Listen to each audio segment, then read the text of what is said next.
WHO की मुख्य वैज्ञानिक सौम्या विश्वनाथन ने कहा है कि एक प्रतिभागी के बीमार होने के बाद एस्ट्राजेनेका की कोविड-19 वैक्सीन का ट्रायल रुकना चेतावनी है, लेकिन शोधकर्ताओं को हताश नहीं होना चाहिए।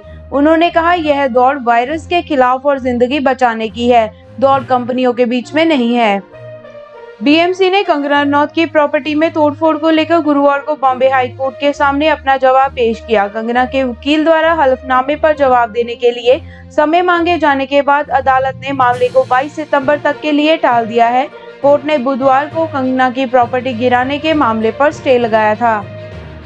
चीन की साइनोफार्म के अनुसार उसकी कोविड-19 वैक्सीन की 2 डोज लेने वालों में कोई प्रतिक्रिया, रिएक्शन या संक्रमण नहीं दिख रहा है। कंपनी ने कहा, अभी तक लाखों लोगों को इस कोविड-19 वैक्सीन के शॉट्स मिल चुके हैं। यह वैक्सीन आपातकालीन उपयोग प्रोग्राम के तहत दी जा रही है। टीवी सीरियल की एक्ट्रेस सारा खान ने गुरुवार को बताया कि उनमें कोरोना वायरस संक्रमण की पुष्टि हुई है। सारा ने कहा, अधिकारियों और डॉक्टरों ने मुझे होम क्वारंटीन में रहने को कहा है। ठीक महसूस कर रही हूं और जल्द ठीक होने की उम्मीद करती हूं। हिमाचल प्रदेश के मुख्यमंत्री जयराम ठाकुर ने कहा, महाराष्ट्र सरकार ने हिमाचल की बेटी कंगना रनौत के साथ जो राजनीतिक प्रतिशोध की भावना से अत्याचार किया है, यह अत्यंत चिंताजनक व निंदनीय है। उन्होंने कहा, हम हिमाचल की बेटी का अपमान सहन नहीं कर सकते। डब्ल्यूएचओ के महानिदेशक ने कहा, दुनिया भर में कोविड-19 के लगभग 180 वैक्सीन डेवलप हो रहे हैं और इनमें से 35 का ह्यूमन ट्रायल चल रहा है।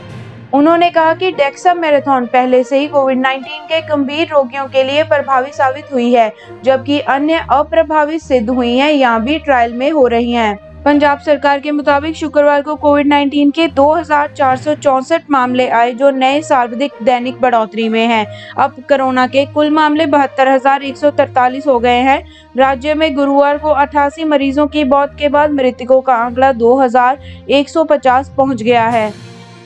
बीएमसी ने फैशन डिजाइनर मनीष मल्होत्रा को 7 सितंबर को एक कारण बताओ नोटिस जारी किया था। उन्होंने अपने दफ्तर की इमारत में बदलाव किए और अपने घर के पहले फ्लोर को दफ्तर में बदलने से पहले अनुमति भी नहीं ली। उन्होंने कहा, बीएमसी ने मनीष मल्होत्रा को 7 दिन में नोटिस का जवाब देने को कहा है। एशिया के सबसे अमीर शख्स मुकेश अंबानी की रिलायंस इंडस्ट्रीज गुरुवार को $200 अरब के बाजार पूंजीकरण वाली पहली भारतीय कंपनी बन गई है। रिलायंस रिटेल में हिस्सेदारी बेचने के लिए अमेज़न से बातचीत की खबरों के बाद गुरुवार को कंपनी के शेयर 8.7% बढ़कर रिकॉर्ड स्तर पर पहुंच गए हैं। राफेल फाइटर विमानों ने अंबाला एयरफोर्स स्टेशन पर भारतीय वायुसेना में औपचारिक रूप से शामिल होने के बाद रक्षा मंत्री राजनाथ सिंह और फ्रांसीसी रक्षा मंत्री फ्लोरेंस पार्ली की मौजूदगी में हवाई करतब दिखाए।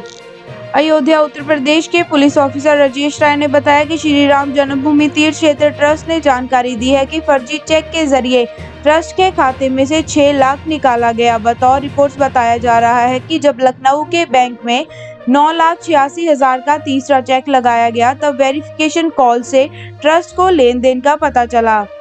पश्चिम बंगाल की मुख्यमंत्री ममता बनर्जी ने ट्वीट किया, 13 सितंबर को होने वाली नीट परीक्षा को लेकर छात्र संस्थाओं द्वारा 12 सितंबर को लॉकडाउन हटाने की मांग की गई थी। उनके हित के लिए मद्देनजर 12 को लॉकडाउन नहीं लगाया जाएगा। गौरतलब है कि पश्चिम बंगाल सरकार ने 11 व 12 सितंबर को राज्यव्यापी लॉकडाउन की घोषणा की थी। भारत में पिछले 24 घंटे में कोविड-19 के 95,735 नए मामले आने के बाद कुल मामलों की संख्या बढ़कर 44,65,863 हो गई है और देश में पहली बार 95,000 से अधिक मामले दर्ज किए गए हैं। वहीं देश में कुल 34,71,783 लोग डिस्चार्ज हो चुके हैं, जबकि 9,19,018 मामले अभी भी सक्रिय हैं। महाराष्ट्र की निर्दलीय सांसद की मेंबर नवनीत राणा ने अभिनेत्री कंगना रनौत पर टिप्पणियों के लिए शिवसेना नेता संजय राउत का बतौर सांसद इस्तीफा मांगा है। राणा ने कहा, अगर मुख्यमंत्री उद्धव ठाकरे राउत का समर्थन करते हैं तो कहें कि वह महिलाओं को गाली देने वाले व्यक्ति का समर्थन करते हैं। दिल्ली के स्वास्थ्य मंत्री सत्येंद्र जैन ने राष्ट्रीय राजधानी में लॉकडाउन की आशंकाओं को खारिज करते हुए कहा कि अर्थव्यवस्था अनंत काल के लिए बंद नहीं हो सकती, क्योंकि लाखों लोगों की आजीविका उस पर निर्भर है। गौरतलब है कि कोरोना महामारी फैलने के बाद बुधवार को दिल्ली में पहली बार 4,000 से ज्यादा नए मामले सामने आए। जुलाई में भारत पहुंचे पहले 5 राफेल फाइटर विमानों को गुरुवार को अंबाला में रक्षा मंत्री राजनाथ सिंह ने औपचारिक तौर पर वायुसेना के गोल्डन एरोज नाम से मशहूर 17 स्क्वाड्रन में शामिल किया है। राफेल की वायुसेना में शामिल होने से पहले पारंपरिक सर्वधर्म पूजा भी की गई। शंघाई सहयोग संगठन की बैठक में शामिल होने मॉस्को गए विदेश मंत्री एस जयशंकर ने अपने रूसी समकक्ष से मुलाकात की। गुवाहाटी असम स्थित शमशान घाट पर कार्यकर्ता रामनंदन सरकार ने कहा कि वह 400 कोविड-19 मरीजों का अंतिम संस्कार कर चुके हैं। उन्होंने बताया, मैं थक गया हूं और शायद शवों का आना बंद नहीं होगा। हमें आराम नहीं मिल रहा। अमेरिकी वायुसेना ने युद्ध जैसी स्थिति के अभ्यास के दौरान रोबोट डॉग का परीक्षण किया, जहां वायु सैनिकों ने शत्रुपूर्ण हमले के लिए एक नकली हवाई क्षेत्र को सुरक्षित किया। रोबोट डॉग का इस्तेमाल नेकिल एयरफोर्स बेस में किया गया है।